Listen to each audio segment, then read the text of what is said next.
haven't really studied it, but I have heard that it is happening. And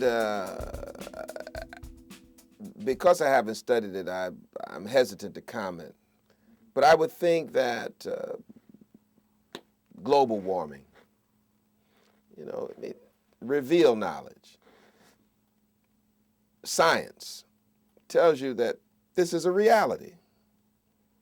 Now, you could say, and quite frankly, I like the answer that Sarah Palin gave on this. That, look, she said, as best I can remember, she says, I don't know that the process is all made by human beings or caused by human beings, because the cyclical nature of our atmosphere and our world may have something to do with this. But she said that I'm sure that human beings have made major contributions to this global warming effort. So I think that some of the evangelicals who took the strong opinion that, this had nothing to do with humankind and, men and women were not involved in this, are beginning to see it a little differently. And so that might account for some of the shift. Another interesting thing, watching Sarah Palin, she hadn't said much about abortion. And the interesting thing to that is that many men and women, I think, understand, particularly evangelicals, that the choice is ours. I mean, I put before you life and death. We pray you choose life. The choice is really yours. You can't legislate this. And so a woman does have a right to choose. It's a God-given right. Now, we pray, I do, that she would choose life. But it's really up to her. And so I think that more and more people are beginning to understand this. And they're stopping the shouting and beginning to listen, talk, and pray together. And that might account because the radical extremes on either side, not where we ought to be. And I think also this young senator from Illinois, Mr. Obama, has caused people to realize that there needs to be more of a moving to a common ground understanding. And that might be a reason that some evangelicals are moving toward the Democratic Party. I think it's good to say I had no reservations about Barack Obama. I think that he is qualified, visionary, strong. Absolutely, he's intelligent and articulate, no question. But I believe he's committed to his principles and the issues that he espouses. So I had no reservations. But I'm a New Yorker. And I have a long and meaningful relationship with the Clintons. For example,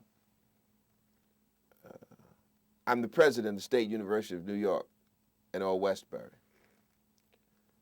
I took over a college that was not in good shape.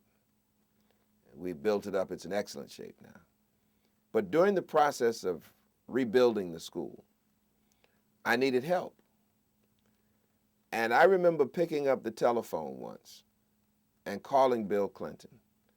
I said, Mr. President, I'd like for you to come out and speak for our college.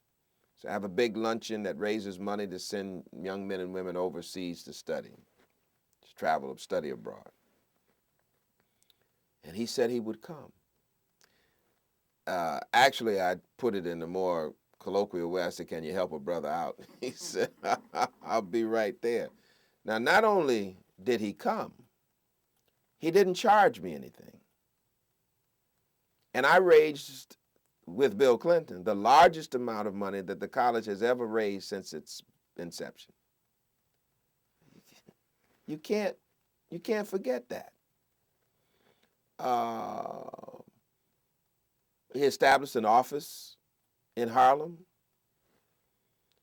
Hillary Clinton has been very supportive of our community development activities, what I call our kind of creative protest against deterioration, and as a United States Senator.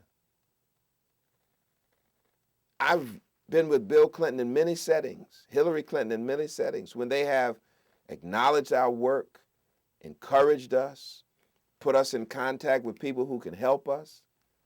How do you walk away from that? That would make me less of a person. And so when Mrs. Clinton said that she was going to run for president, I said that I would support her in the primary. And I stick by my word.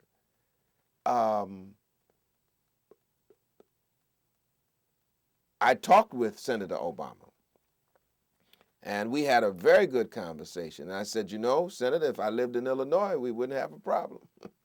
But I'm a New Yorker. Now, 2 more points. My congressman is Charles Rangel, chair of the Powerful Ways and Means Committee.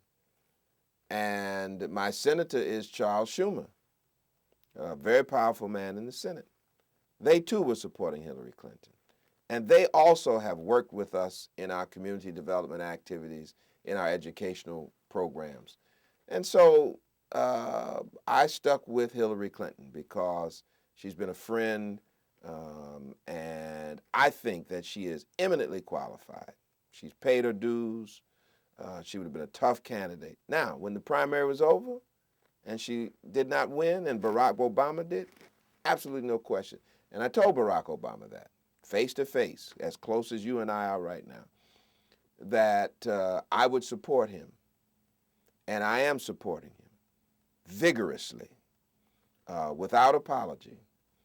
And I want him to win because I think it would be good for America.